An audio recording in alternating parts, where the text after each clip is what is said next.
What's important is not everybody drives up to a testing center. We have to bring the masks, we have to bring the test to where people are.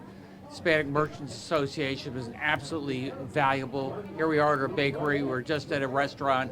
People coming in, by the way, here's a couple of masks and here's some tests just to make you safe. How do you get them to restaurants or bakeries that we haven't visited? How do you get them to all the other? How do we get them to all the other ones, David? We're working with Sama and Julio Mendoza. They have a very detailed list on how they're going to hit all the communities. Today they're in New Britain. Tomorrow they're going to be in Meriden. So they're going all over the state with all the partners to make sure that we get them the kits they need, but also the masks. Dave Reyes, he's the guy in charge of getting this distributed. Any other?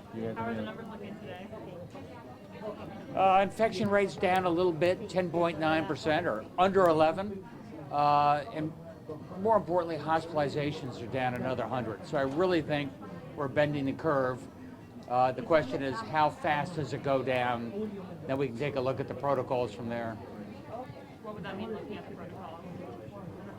Look, if we find the infection rates very low in a couple of weeks, I'm meeting with the legislature, maybe we'll make some decisions about masks.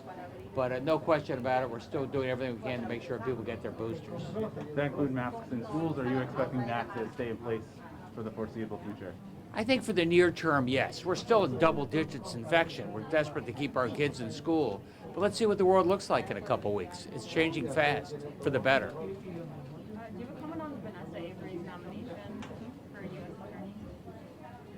Attorney? I don't know a lot, except she comes out of the EAT's office. I think the first African-American leader in the attorney's office. I think it's a really good choice. I talked to the senators about it, and they're very enthusiastic. I think it's a good thing for Connecticut. Potential for a big snowstorm this weekend. Is DOT going to be ready? DOT is ready. You're more ready for 8 inches than you are for 18 inches. You know, I talked to Joe Nolan from Eversource, make sure they have the people in place depending on the nature of the snow. We've had outages before. I want to make sure we're right ahead of the curve to get these cleaned up. You know, it's 10 degrees outside.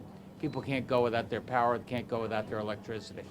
I know COVID was an issue for the DOT with the last sizable snowstorm that we had. Are things looking better in terms of drivers being healthy and in... Joe tells me we're looking better. Joe Giletti, Commissioner. I think we've got the snow plows lined up, ready to go. And we had a competition to name the snow plows. I went with Harriet Beecher Snow.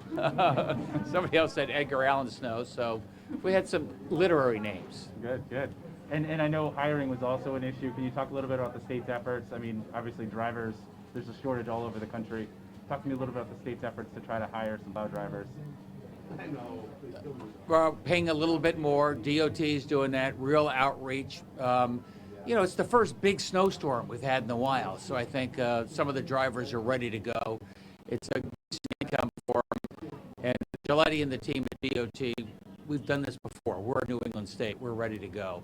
And then lastly, the timing. Obviously, it's on a Saturday. That probably helps out with the plow drivers, right? I hope it helps out with fewer people on the road, too. You want to know how to help out a plow driver? Don't drive on those major intersections. Stay home, stock up here, come to the bakery, get a few extra things, then you can be home on Saturday.